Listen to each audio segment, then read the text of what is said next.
So we made it to 2020. It definitely wasn't the greatest year, but hopefully you were like me and were able to adapt and overcome it and find some new ways to stay creative. I wanted to use this video to talk about what I did this year because I wasn't able to shoot a lot of stuff I normally do. I mainly do portraits and sports photography, and it's just kind of impossible this year with social distancing and everything being closed down. So I really pushed myself in other directions, mainly in terms of like landscape photography, some macro work. I still did some street work and portraits, but it was very few and far between. So I wanted to take this video and just discuss my favorite shots of 2020, show them to you and explain why they're my favorite shots. So let's get into it.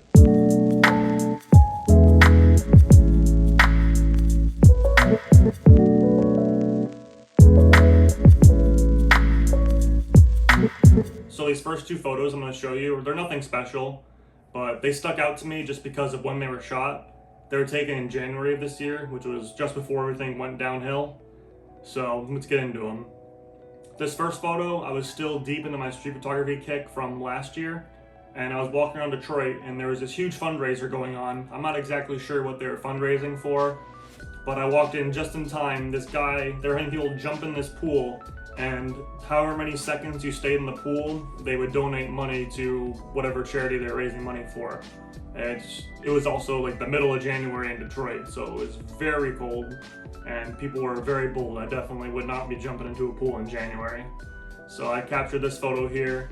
What really sticks out to me is just like, because this whole year we've all been forced to wear like face masks everywhere we go. You're scared of large crowds now, you have to socially distance. So it's just super weird seeing a large crowd all packed together, no masks.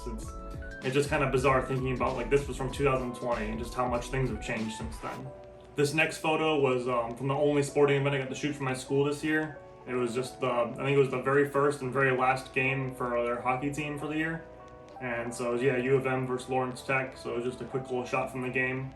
And nothing special, not even that good of a shot. It just stuck out to me just for the timing of it. And that's why I included it in here. So like I said, there was a lot of cancellations this year. My college canceled all sports, so I wasn't able to shoot any sporting events for the school. A lot of the events I go to, like Oshkosh, was canceled. I was gonna go to my first race at Watkins Glen in New York, that got canceled. I was supposed to shoot for one of the local newspapers here for the Detroit Grand Prix, that also got canceled. So kind of a big bummer in the sports department. So like I said, I really pushed myself into new aspects of photography, mainly landscape work. And one of the big projects that I took this year was photographing every lighthouse in Michigan, which there's 116 in Michigan, so I'm nowhere near close to finishing that project, but it'll be a fun multi-year project for me. And that's something I really pushed myself to do this year.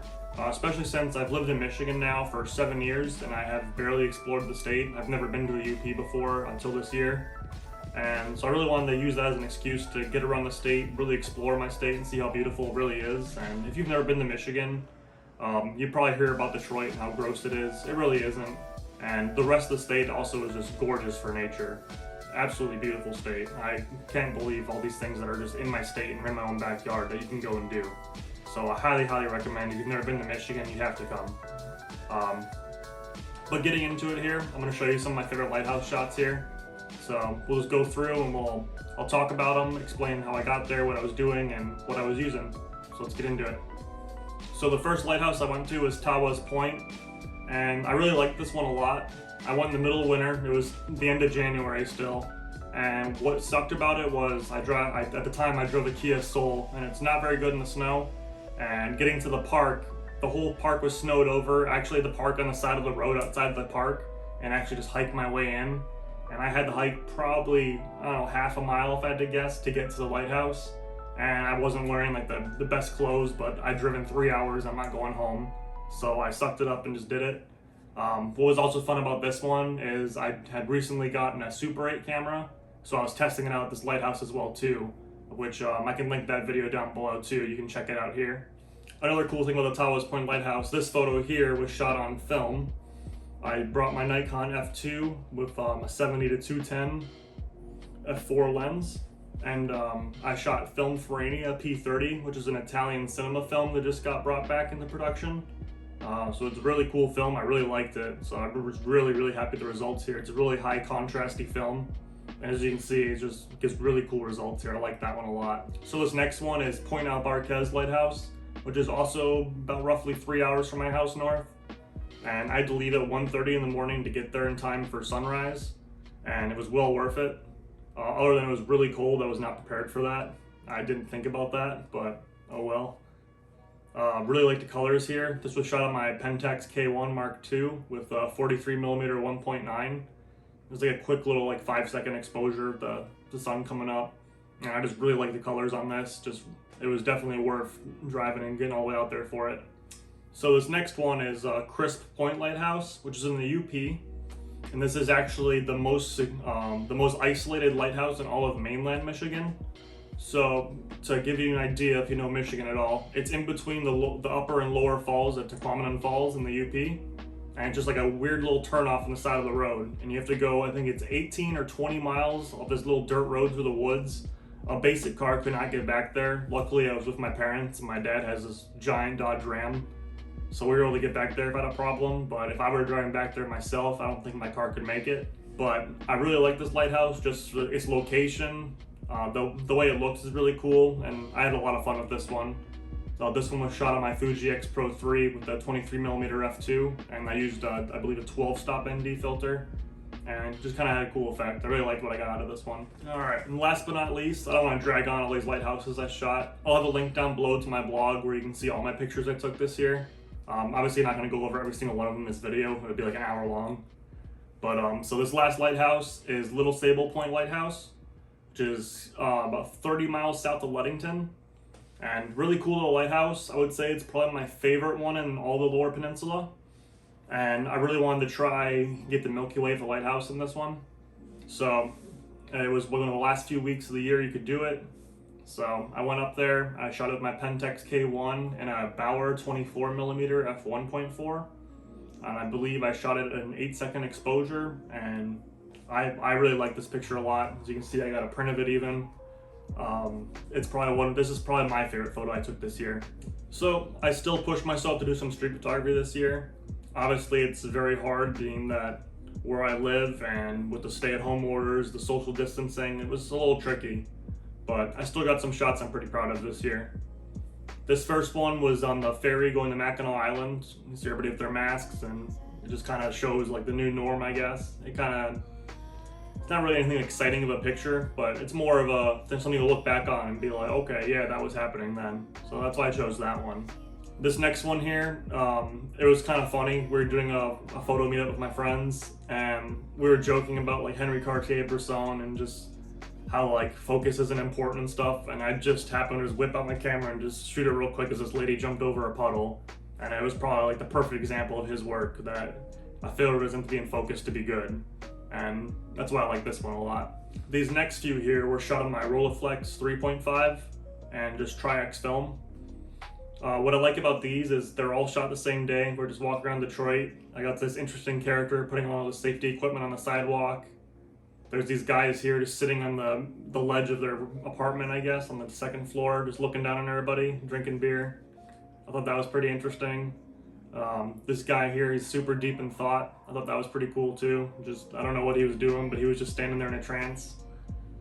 So I played with the wall a little bit there and had some fun with it. It definitely was a struggle to find good street photography photos this year, just being with everything that was happening.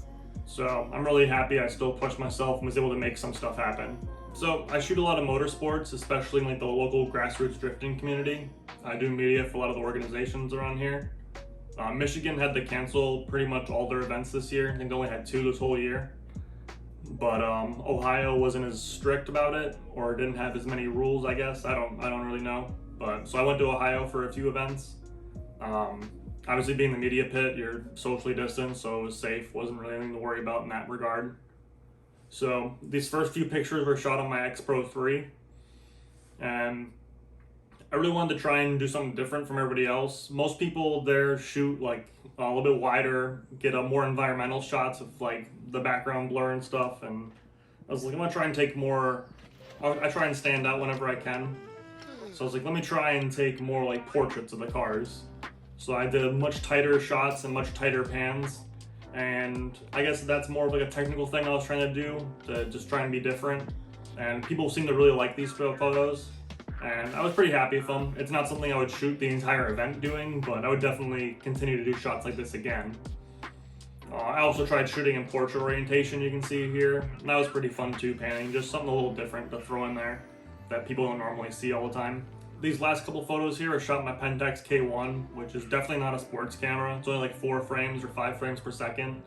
But I just learned from all my time of shooting film to just single fire, and just that's how I get my photos most times anyways.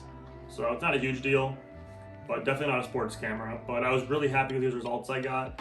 I had just gotten the 77mm f1.8. I got it for an absolute steal on eBay, and really happy with that lens. It's probably my favorite lens in the Pentax system right now, and I'll eventually do a video on it reviewing it. But yeah, I was really impressed with its performance in terms of sports. Moving on to portraits, I was still able to shoot some portraits this year. Obviously I was limited to just friends, and we just had to keep it safe. But still was able to experiment and have some fun with it. Definitely didn't get to do as many portraits as I normally do in a year, but it is what it is. Hopefully next year will be better. But these first ones, I really like these first one. This first one especially I really like. I shot this one on a Canon Rebel 2000, which is like a really old film camera, or I guess a newer film camera.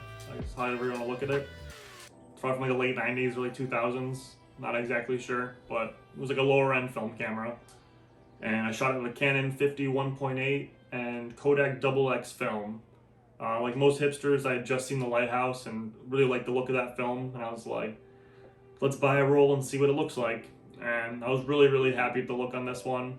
I didn't really have to edit it at all after I'd scanned it, and just really happy with the results. Good contrast, just really good tones, really good tonality in that film altogether. This next one I thought was just pretty funny. It's my friend getting a haircut in my backyard. Obviously the pandemic, everything was closed and everybody was like, I need a haircut. My one friend knows how to cut hair, so he came over and cut all of our hair in my backyard. So I thought that was pretty funny, so I had to take a picture of that for, memories. This last one here was, it was a tricky one. It was shot on the Intrepid 4x5 large format film camera. So, and I used a Fuji 150mm f5.6 lens. So I had my buddy just come over and just pose in my basement. I had one aperture tungsten light and try out this camera. Definitely by no means a great picture, but I'm really happy with the results of it, and I'm really looking forward to learning this camera more and getting the mess with it. Large format photography is something I've always wanted to do, but I've been really, not so much turned off by it, I guess intimidated to be a better word. I've been very intimidated by it. It's definitely a whole nother beast that I look forward to learning. So these last few photos are just kind of photos that don't really fit into a category I have. So, but they're still some of my favorite photos from this year, so I wanted to go through them. This first one, I was driving to the west side of the state, I want to say South Haven, and I was driving to this little tiny town, and I had to slam on my brakes and turn around because there was this abandoned chapel here. And I thought it just looked so good, so I had to snap it. So I took that one on my Fuji X Pro 3, the 16mm, and I had a black Pro Mist on there too, because hipster stuff. And just really love the look of it. This next photo here I really like. It's just so simplistic. It's just a piece of driftwood at Lake Superior, just a long exposure of it. It just looks very serene and peaceful. And it's just one I really like this year. I especially like the color tonality of the picture. Fuji, like I said, does a really good job with their color science. So I was really happy with this one. This next one was for a local company called Bollinger Motor Company. This was like my first, I guess, big boy shoot, you could say. It was like my first time shooting for a large company, and was really happy about the challenge of that.